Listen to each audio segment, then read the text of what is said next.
그가 이르되 주여 여호와여 내가 이 땅을 소유로 받을 것을 무엇으로 알리까?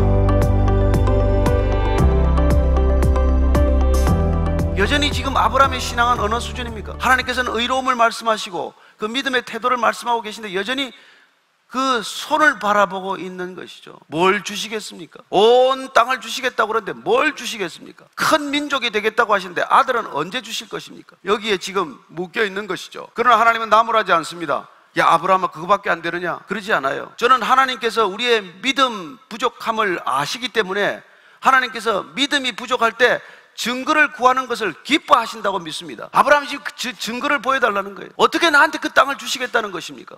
증거를 보여주세요. 하나님이 야단치지 않습니다. 여러분들이 믿음이 없을 때 하나님께 믿음을 구하십시오. 발작하는 아이를 둔 아버지가 변화산에서 내려온 예수님께 말씀하십니다. 이 아이를 할 수만 있거든 낫게 해주십시오. 할 수 있거든이 무엇이냐? 믿는 자에게 능치 못함이 없다. 이 아버지가 당장 구합니다. 믿음 없음을 도와주십시오.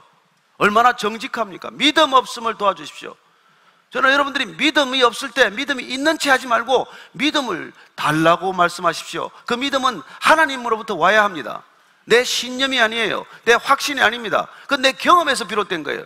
내 생각이고 내 확률입니다. 믿음은 하나님으로부터 와야 하는 것이죠. 하나님이 부어주시고자 하는 것입니다. 저는 여러분들이 하나님의 믿음으로 믿음의 믿음을 이루게 되기를 축복합니다. 우리는 세상에 많은 신념들을 가진 사람들을 압니다. 얼마나 능력이 있습니까? 얼마나 탁월합니까? 그러나 내 능력이 강해질수록 그는 확신은 더 커질지언정 신념은 더 강해질지언정 믿음, 성경이 말하는 믿음은 점점 잃게 되어 있어요. 그러나 우리가 점점 연약해지면은, 우리가 점점 무력해지면은 하나님께서는 우리의 연약함을 통해서 하나님의 강함을 드러내실 줄로 믿습니다. 그때 우리는 믿음이 자라는 것을 경험하는 것이죠. 그래서 하나님은 우리의 믿음이 자랄 수 있는 믿음 사건을 위해서 때로는 우리가 아무것도 할 수 없는 그런 절박한 상황으로 우리를 몰아넣는 것이죠. 무엇 때문입니까? 믿음의 족보를 만들어가기 위해서 그러시는 것이죠. 오늘 그렇게 증거를 보여달라고 말하는 태도, 이 태도를 하나님께서는 믿음의 태도로 간주하신다는 것입니다. 여러분, 우리는 믿지 않는 사람하고는 이 얘기도 말도 섞지 않아요. 어느 정도 신뢰관계가 있기 때문에 제가 말도 붙이고 질문도 하는 것 아닙니까? 그게 없으면 우리는 질문조차 하지 않죠. 그렇습니다. 성경에 보면은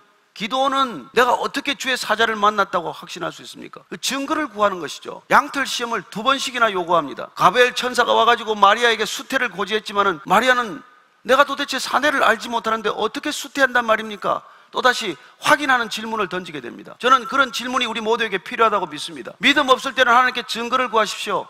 하나님께서는 반드시 증거를 주실 것입니다. 저는 하나님께서 우리를 믿음의 자녀로 부르셨기 때문에 우리의 믿음을 위해서 믿음이 자라도록 하는 하나님의 놀라운 일들이 다 준비되어 있습니다. 수많은 방법이 있어요. 수많은 대책이 있습니다. 제가 이 자리에서 제가 하나님께 의문을 던졌을 때 답한 것을 간증하기 시작하면 여러분 오늘 집에 못 갑니다.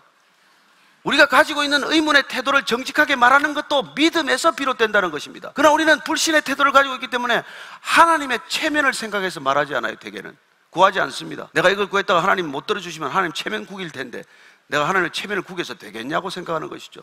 어떤 건 또 내가 이런 것까지 하나님께 물어야 되느냐고 질문하는 사람들이 있습니다. 둘 다 믿음이 좋은 게 아니라 사실 뿌리로 들어가면 불신의 태도를 지니고 있는 것이죠. 저는 여러분들이 정직한 믿음을 갖게 되기를 축복합니다. 여러분, 믿음은 정직해야 돼요. 있는 만큼 믿으세요. 믿음이 부족하면 믿음을 달라고 말씀하십시오. 딴 걸 구하지 마세요. 그 믿음이 있어야 하나님의 말씀도 들릴 것이고 하나님의 말씀도 해석이 될 것이고 하나님의 말씀이 내 안에 살아서 움직이는 능력이 되지 않겠습니까?